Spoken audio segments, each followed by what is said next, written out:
Kesulitan mengatur waktu bukan hanya bagi mereka yang memang telah memiliki jabatan tinggi di sebuah perusahaan, tapi juga berlaku bagi orang yang memiliki banyak urusan atau kegiatan lainnya. Misalnya saja, selain bekerja di kantor, ia juga memiliki bisnis sampingan, ada kegiatan olahraga dan sebagainya. Bagi Anda yang sibuk karena memiliki banyak kegiatan yang padat, berikut ini ada cara mudah membagi waktu yang bisa dipraktekkan langsung. 1. Kategorikan setiap kegiatan. Banyaknya kegiatan yang menumpuk seringkali membuat seseorang menjadi bingung harus memulai dari yang mana. Tapi bila Anda memetakan kegiatan per kategori bisa menjadi solusi yang tepat.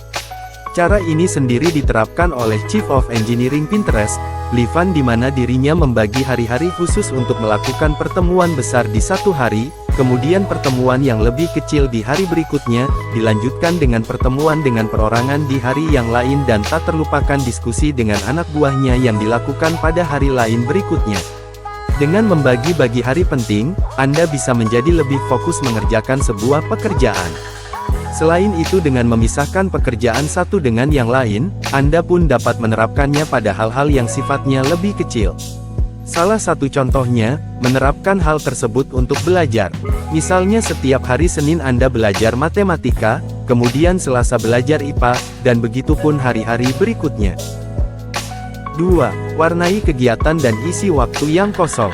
Anthony Casalena yang merupakan CEO dari Squarespace menerapkan tips simple yang cukup efektif, yaitu mewarnai kegiatan yang telah Anda lakukan pada kalender online seperti Google Calendar maupun kalender cetak.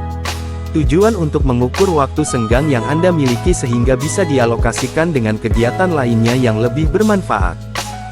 3. Terapkan sistem Zero Inbox Email. Zero Inbox Email bertujuan untuk mengosongkan kotak masuk email pekerjaan Anda setiap harinya. Tips ini adalah tips dari CEO Squarespace, Casalena. Email yang menumpuk dalam inbox sering membuat orang lupa untuk membukanya.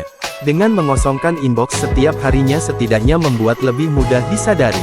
Hal ini sangat penting untuk menghindari jenis email yang membutuhkan respons dengan cepat seperti email pemberitahuan dari klien, perubahan jadwal meeting, hingga informasi-informasi penting lainnya.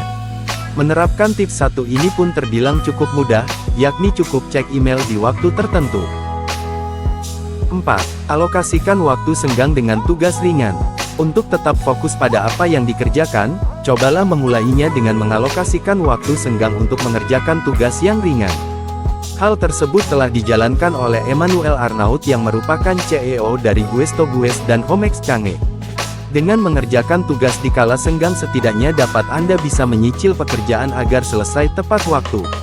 Waktu senggang tersebut misalnya sewaktu makan siang, istirahat di rumah dan dalam perjalanan menggunakan bis atau taksi dan sebagainya. Mulailah dengan mengerjakan tugas yang tidak terlalu rumit. 5. Carilah waktu untuk me time.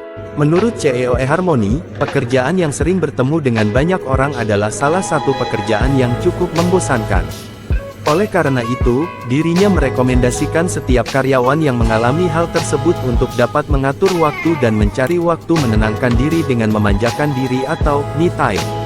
Dengan me time, Anda bisa menjadi lebih fokus, tidak terganggu orang lain dan tentunya akan jauh lebih mengenal potensi dari dalam diri sendiri.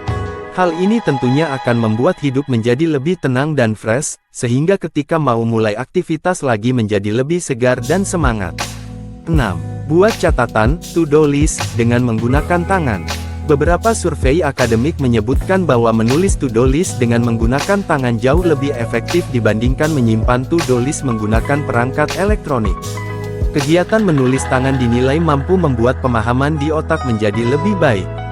Sedangkan menulis catatan dengan menggunakan komputer maupun handphone dapat menimbulkan resiko hilang, terganggu karena terlalu fokus dengan hal lain dan kurang mampu dipahami secara mendalam oleh alam bawah sadar.